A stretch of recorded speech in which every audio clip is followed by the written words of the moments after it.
வணக்கம். இன்னைக்கு நாம ஒரு முக்கியமான விஷயத்தை பத்தி பேச போறோம். உங்க ஃபிக்ஸட் டெபாசிட்ல வெறும் 6% ரிட்டர்ன்ஸ் தான் வருதா? கொஞ்சம் யோசிச்சு பாருங்க. அதுக்கு மேல சம்பாதிக்க நிறைய வழிகள் இருக்கு. அந்த உலகத்துக்குள்ள தான் நாம இப்போ போக போறோம். வாங்க உள்ள போலாம். ஆமாங்க, இது நம்மள பல பேர் சந்திக்கிற ஒரு பெரிய பிரச்சனை. இந்த எஃப்டி ரிட்டர்ன்ஸ் இன்ஃப்ளேஷனை பீட் பண்றதே இல்ல.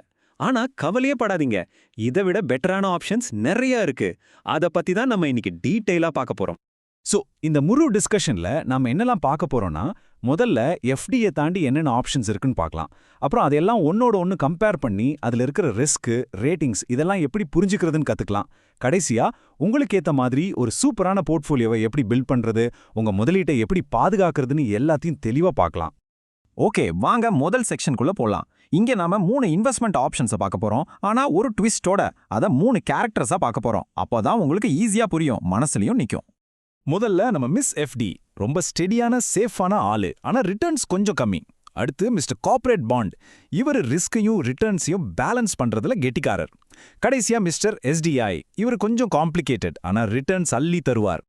இப்போ இந்த 3 பேரும் நேருக்கு நேர் மோத போறாங்க. நாம இப்போ ரொம்ப முக்கியமான ஒரு கம்பேரிசன் செக்ஷனுக்குள்ள வந்துட்டோம். இதுல இவங்க 3 பேருக்கும் நடுவுல இருக்கிற முக்கியமான வித்தியாசங்களை நாம அக்கு வேறு ஆணி வேற அலச போறோம். இந்த டேபிள கொஞ்சம் பாருங்களேன். ரிட்டர்ன்ஸ், ரிஸ்க், லிக்விடிட்டி, அப்புறம் இதெல்லாம் யாரு ரெகுலேட் பண்றாங்கன்னு எல்லாத்தையும் பிரிச்சு பார்த்திருக்கோம். இதிலிருந்து ஒன்னு மட்டும் ரொம்ப தெளிவா புரியும். Higher the return, higher the risk. இதான் கோல்டன் ரூல். ரிட்டர்ன்ஸ் விஷயத்துக்கு வந்தா எஃப்டியை கம்பேர் பண்ணும்போது பாண்ட்ஸும் எஸ்டிஐயும் ரொம்பவே அதிக வருமானம் கொடுக்குது பாருங்க. இந்த பெரிய ரிட்டர்ன் வித்தியாசம் தான் நம்மள மாதிரி இன்வெஸ்டர்ஸை எஃப்டியோட சேஃப்டியை தாண்டி யோசிக்க வைக்குது. அடுத்து லிக்விடிட்டி, அதாவது நம்ம காசை எவ்வளவு சீக்கிரம் திரும்ப எடுக்க முடியுங்கிறது. எஃப்டியை பொறுத்தவரை ஒரு சின்ன ஃபைனோட எப்ப வேணாலும் பணமாக்கிக்கலாம். ஆனா பாண்ட்ஸ், எஸ்டிஐலாம் விற்கணும்னா மார்க்கெட்ல ஒரு பையர் வேணும். சில சமயம் அதுவும் மார்க்கெட் டல்லா இருக்கும்போது பையர் கிடைக்கிறது கொஞ்சம் கஷ்டம்தான்.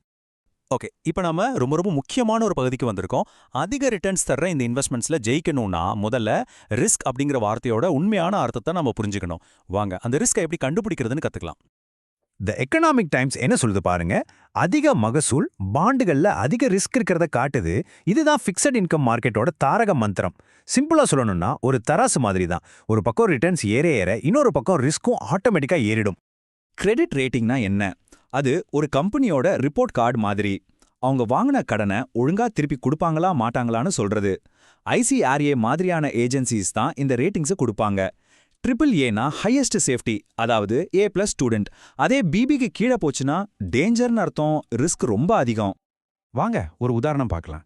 இப்ப பாண்ட் எக்ஸ்னு ஒன்று இருக்கு. அதுக்கு AAA ரேட்டிங். அப்படின்னா என்ன? ரொம்ப ரொம்ப சேஃப். அதனால தான் இதுக்கு ரிட்டர்ன் ஒரு 8% தான். இப்ப பாண்ட் ஒய்ய பாருங்க. இதுக்கு பிபி ரேட்டிங் தான். அப்படின்னா ரிஸ்க் ஜாஸ்தி. நீங்க அந்த ரிஸ்கை எடுக்கிறதுக்காக இது 14% வரைக்கும் அதிக ரிட்டர்ன் கொடுக்குது. இப்ப புரியுதா ரிஸ்க்கும் ரிட்டர்னும் எப்படி ஒன்னா போகுதுன்னு?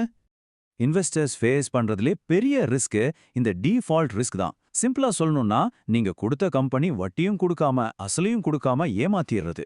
இது நடந்தா நம்ம முதலீட்டுக்கு பெரிய அடி விழும். சரி, ரிஸ்கை எப்படி கண்டுபிடிக்கிறதுன்னு பார்த்தாச்சு. அடுத்து என்ன?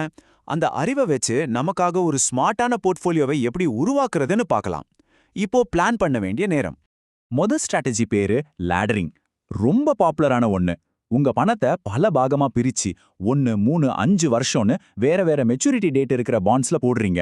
ஒரு பாண்ட் மெச்சூர் ஆகும்போது அந்த பணத்தை எடுத்து புதுசா ஒரு லாங் டேர்ம் பாண்ட்ல போடுவீங்க. இதனால வட்டி விகிதம் ஏறினாலும் இறங்கினாலும் உங்களுக்கு பெரிய பாதிப்பு இருக்காது. ரெகுலரா பணமும் வந்துட்டே இருக்கும். அடுத்த ஸ்ட்ராட்டஜி பார்பெல். ஜிம்ல இருக்கிற பார்பெல் மாதிரி யோசிச்சுக்கோங்க. ஒரு பக்கம் வெயிட், இன்னொரு பக்கம் வெயிட், நடுவுல ராட். அதே மாதிரி தான் ஒரு பக்கம் சேஃப்டிக்காக ஷார்ட் டேர்ம் பாண்ட்ஸ், இன்னொரு பக்கம் அதிக ரிட்டர்ன்ஸுக்காக லாங் டேர்ம் பாண்ட்ஸ். நடுவுல இருக்கிற மீடியம் டேர்ம் பாண்ட்ஸை தொடவே கூடாது. இது சேஃப்டியும் ரிட்டர்ன்ஸையும் அழகா பேலன்ஸ் பண்ணும். சரி, இப்போ நம்ம கடைசி செக்ஷனுக்கு வந்துட்டோம். இது ரொம்ப முக்கியம். எல்லா இன்வெஸ்டர்ஸ்க்கும் மனசுல வர்ற ஒரு கேள்வி, ஏன் பணம் சேஃபா இருக்குமா? அந்த பயத்தை போக்குறதுக்காக நம்ம சிஸ்டம்ல என்னென்ன பாதுகாப்பு அம்சங்கள் இருக்குன்னு இப்ப பார்க்கலாம். குறிப்பா எஸ்டிஐல ஓவர் கொலாட்ரலைசேஷன் ஒரு சூப்பர் சேஃப்டி ஃபீச்சர் இருக்கு. அப்படின்னா என்னன்னா, நீங்க ₹100 இன்வெஸ்ட் பண்ணா அதுக்கு பேக்கப்பா ₹120 மதிப்புள்ள சொத்துக்களை அடமானமா வச்சிருப்பாங்க. ஒருவேளை சில கடன்கள் வாராக்கடனா ஆனாலும் இந்த எக்ஸ்ட்ரா சொத்து உங்களோட முதலீடை காப்பாத்தும்.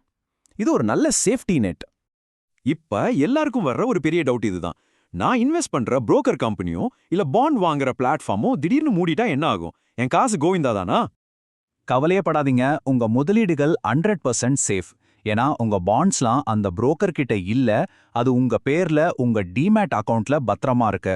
இந்த அக்கவுண்ட்டை NSDL, CDSL மாதிரி சென்ட்ரல் டெபாசிட்டரிஸ் தான் மெயின்டைன் பண்றாங்க. புரோக்கர் வெறும் ஒரு மீடியேட்டர் தான். அதனால உங்க சொத்து உங்களுக்கு தான் சொந்தம், அது உங்க கண்ட்ரோல்ல தான் இருக்கு. அப்படியும் ஏதாவது பிரச்சனை வந்தா என்ன பண்றது? அதுக்கும் ஒரு சிஸ்டம் இருக்கு. ஸ்டெப் 1, முதல்ல அந்த கம்பெனிக்கிட்டே கம்ப்ளைண்ட் பண்ணுங்க. ஸ்டெப் 2, அங்க தீர்வு கிடைக்கலன்னா செபியோட ஸ்கோர்ஸ் போர்ட்டலுக்கு உங்க புகாரை கொண்டு போங்க. ஸ்டெப் 3, அதுலயும் முடியலன்னா ஸ்மார்ட் ODRனு ஒரு ஆன்லைன் தீர்வு மையம் இருக்கு, அங்க உங்க பிரச்சனைக்கு தீர்வு கிடைக்கும். சோ இதுல இருந்து நம்ம என்ன தெரிஞ்சுக்கணும்? உங்க போர்ட்ஃபோலியோவோட அஸ்திவாரமா ரொம்ப சேஃப்டிக்காக FDயை வச்சுக்கோங்க. அதுக்கு மேல அதிக ரிட்டர்ன்ஸுக்காக உங்க ரிஸ்க் எடுக்கிற திறனை பொறுத்து கார்ப்பரேட் பாண்ட்ஸையும் STயையும் ஒரு லேயர் மாதிரி சேர்த்துக்கோங்க. இந்த டிஸ்கஷன் உங்களுக்கு ஒரு புது பார்வையை கொடுத்துருக்குன்னு நம்புறேன். இப்ப எல்லா டூல்ஸும் உங்க கையில இருக்கு. இனி உங்க போர்ட்ஃபோலியோல சேஃப்டியையும் ரிட்டர்ன்ஸையும் எப்படி பேலன்ஸ் பண்ண போறீங்க? இத பத்தி யோசிங்க. தொடர்ந்து கத்துக்கோங்க. உங்க முதலீட்டு பயணம் வெற்றி பெற வாழ்த்துக்கள்.